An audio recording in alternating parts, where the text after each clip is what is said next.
Hello everybody, Nilou banner has arrived and I would like to share with you my impression for her regarding her playstyle, team composition, how versatile she is. Does she really restrictive like people talking about? Does she lock behind Nahida? And overall, is she good or below expectation?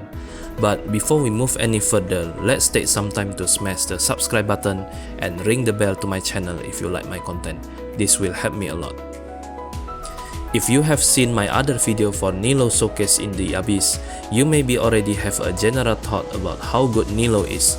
But speaking from playstyle perspective, she actually have a slick animation, really eyes-pleasing and fun to play. Nilou only care for E and Q. Unless you really hardcore for her, you can leave her normal talent. Her Q able to unleash a big nuke damage if built properly, but her main attribute are lying inside her E, where she able to perform two types of playstyle from E skill. You may have seen a lot of video talking about how restrictive she is with the team comps, that she only care for Bloom etc. But seriously, is she really that restrictive? After testing myself, I can say she is really restrictive if you really care about how she should be built. If you really care about how her talents work at best, how you can utilize her passive talent at peak potential, then you only care for Bloom team comps. But if you want her to be more flexible because in the end, she is Hydro, right? Actually, she is pretty good outside of Bloom team. Surprisingly, her burst damage scaling is really high, so you can build her in nuke team especially with vaporize reaction. Nilou also perform good on vape team. For example, like if you run her in national team or international team, she definitely can replace the likes of Child and Ayato as a driver. She also viable in the Taser comps, where you put her with Fizzle and Beidou. She really solid. To be honest, as a unit that lost one passive talents because you put her outside Bloom team, but she still perform good, I will say Nilou is good unit. But how about her build? Does she free to play friendly? I think most of you would be very happy because she really easy to build. Surprisingly, the 4-star weapons can also compete with her signature weapon, while of course cannot beat it. It's fair to say that Key of Kasni Shoot are the best weapon for her. But below 5-star option, there are so many options that turns out works great for Nilou, even though they don't have a HP stat. Most of the 4-star have their own benefit. For example, if you use Iron Sting, it's a good choice if you want to have good amount of elemental mastery, and you expect Nilou to be the one that on field and trigger the reaction. But for Nilou, actually EM are more valuable inside Bloom team, so outside Bloom team, it's still needed, but not that much necessary as in Bloom team. So with Iron Sting, you can easily reach almost 300 EM just from Iron Sting alone, plus if you use 2 pieces of Gilded or Wanderer set. So this option will give you a free access to 3 HP main stat on the Sand, Goblet and Circlet.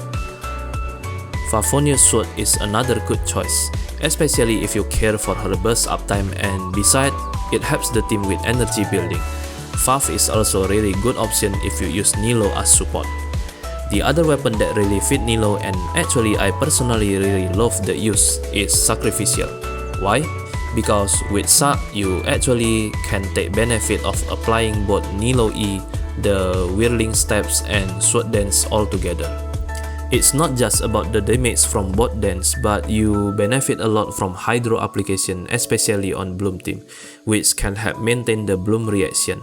Because let's say you use Kokomi as a Hydro partner in your team. Kokomi Hydro application are great, but may not be fast enough to create bountiful cores. And because you get free refresh E from set, your rotation are really flexible. You could choose to go with Q, E and triple E then Dendro, finish by E then N. Or you could also choose to set up the team first from Dendro and put combo massively start from Q, E and triple E followed by E then N. For stats building, Nilou really cares a lot for HP, like really lot of HP. For her Bloom team, you can dismiss crit status because all of her reaction damage are based from HP and elemental mastery. With this in mind, you can easily max her potential because farming 3 HP main stat are more easy than farming crit stat. But if you decide to go with flexible team like Taser or Vape, then you need to care for her crit and hydro damage as well. So for those team you want to go with HP % on Sands, hydro damage on Goblet, and crit on Circlet. You can go with 2-piece Tenacity and 2-piece Gilded/Wanderer. If you use her as Hydro Applicator on Bloom team.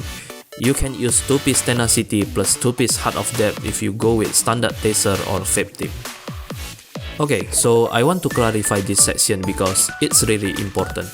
Regarding team comps for her Bloom team, you need to know that this team really care for healing because without heal almost in every scenario, it's really hard to sustain. Why? Because you also receive a lot of damage from core explosion. So while it's great that you can produce a lot of core, it also have a drawback which then set a limited option for her ideal partner. We know that our only option for Dendro are Collei and Traveler, and even for future Nahida, she won't be able to heal. So with that in mind, the only option to help the team to sustain are Kokomi, Xingqiu, and Barbara. Xingqiu may help a bit with healing from his range sword, but let's be honest, if the fight drag long or you don't have enough skill to perfectly dodge, it will make the team suffer a lot because Xingqiu only able to heal 1 unit. So this leave you with either Kokomi or Barbara. Kokomi is the best option as her partner in 2 Hydro 2 Dendro team. That's why so many people are saying that she needs premium team. But let's don't forget our Barbara. She already become our companion from the beginning. She is the most cheap option available that can sustain your team. You don't even need Kokomi at all. Last thing I want to mention is regarding Nahida. So many people believe that Nahida will make Nilou be great. So that means Nilou can only work if you have Nahida. That's not really true at all.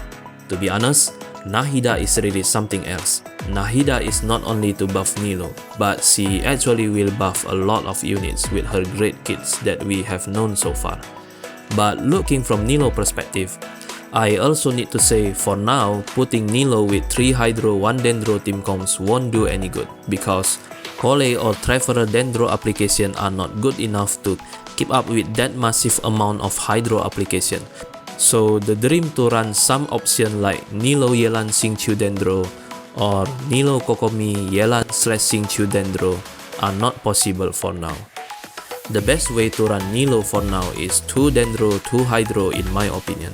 But even with this limited team comps for now, you still able to clear Abyss faster. Yes, it's not the peak potential considering Nahida buff, but you still can easily clear Abyss for now. So I think that's already proof how good Nilou is and how cheap she is as 5-star unit. That's it for my impression about Nilou so far. I hope you enjoy and the video being helpful. Don't forget to subscribe the channel and share the video. See you on another video. Thanks for watching.